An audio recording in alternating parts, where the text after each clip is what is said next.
Welcome back. So let's now work on an image that's a little different than my typical nature photography of wildlife or landscape.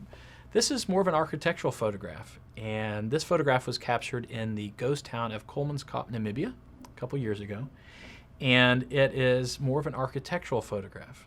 And in architectural photography, I need to be more aware of my vertical lines, not my horizontal lines like a horizon. These vertical lines help me figure out how to basically adjust the scene and have something straight. So in Lightroom, we talked about this earlier. I use the architectural grid overlay within the crop tool. And remember that you need to just click the O keyboard shortcut when in the crop tool to cycle between all these different overlays. I'm looking for a straight vertical, and we have verticals, thank God, already kind of set up. Basically, the corner is vertical and this door is vertical. I was lucky enough to be shooting with a technical view camera on this trip and had the ability to set all this up in advance, which is great. But if you don't, just work on with this architectural overlay within the crop tool to try to arrive at straight lines. You may need to do a lens correction for geometric abnormalities like bow and cushion to try to bring them back into a state where you can make them straight. Okay? So I'm not going to do any cropping in this photograph. I'm going to now jump into setting my white balance. Now the white balance, I think, it looks pretty good. But I kind of want it a little warmer. That afternoon sun was starting to come in, and I really wanted it to have that nice glow coming through. At this particular location in Kolmanskop, the morning light comes through from the left-hand side, and the afternoon comes in from the right-hand side. So I can process this one to have more of a warm look, even though the sun is not in the scene. So I'm going to warm up using the white balance temperature.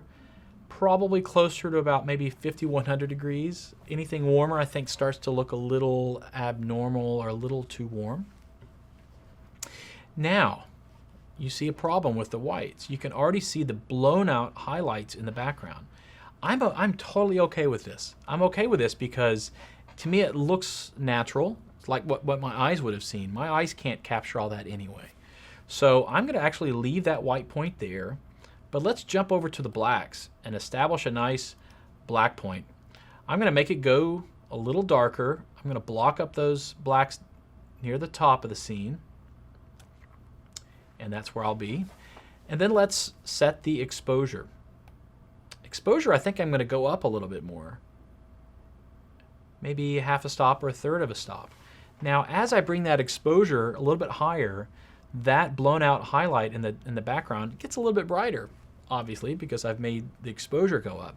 But to me, it has that kind of nice glow to it. Totally fine. That's my creative choice, but others may disagree. But there's actually no way of recovering these blown highlights because they weren't captured to begin with. They're outside of the dynamic range of what the camera was told to capture.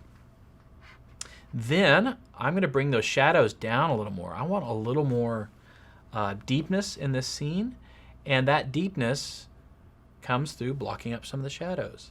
I like that. I like it quite a bit, and maybe I'll bring the blacks down a little more. Get that contrast in there. So I think that's where I'm going to stay for now. So I've set my whites, my blacks, my exposure. I've skipped over contrast. We've talked about that before. And I'm going to skip over clarity. But I think I'm going to paint clarity in. Where? I'm most interested in bringing some detail out in this beautiful sand in the foreground. So why don't we go through and make that happen using the adjustment brush. So let's take the adjustment brush. Let's start off with a clarity of, I don't know, 20 or 30. And let's just start painting. Remember, we can see what we're painting by enabling the Show Selected Mask overlay. And I'm going to go through and start painting. I'll be a little sloppy just for speed reasons. I'll increase the size of my paintbrush, my adjustment brush, to fill in those edges that I just established a moment ago. And then as we get near the edges, I'll zoom in a little bit using the Command plus. And I can zoom out using the Command minus on the keyboard. And I will enable auto mask as I get near these edges. Sometimes they do it, this auto mask does a really great job. Sometimes it doesn't because the tonal or color differences between what you want to select and what's outside of it are just too close. So let's deselect the Show Selected Mask Overlay and increase the clarity, decrease it a little more, maybe increase it to, back to 20 or 30. I'm liking this quite a bit. Now keep in mind, at any time you can just hit that backslash key to see where you came from and where you're going. I'm trying to make this a little darker, a little more moody of a scene than how it was originally captured. So we're bringing that down now. And originally I was thinking maybe I would paint these doors with some clarity, but I don't think so. I kind of like them the way they are. I'd like maybe a little more attention on this area. But maybe this is a good opportunity for me to use a radial filter to try to draw an area around the things that are a little bit more important to me. And I think I'm going to do that with a fairly substantial oval, maybe a large one. I'll click outside of the oval, tilt it on its side. Oops. Deselected it accidentally.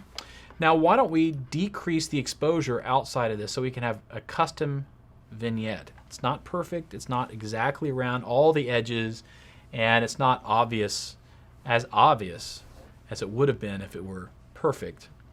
So let's bring that exposure down a little bit. Try to increase that drama. I love drama. I love it. And let's now work our way down to the sharpening by selecting what we want sharpened. Bring that mask in. Only select those edges that you want sharpened, not every single thing. But it's a landscape as opposed to a wildlife image, and maybe I do want more perfectly sharp.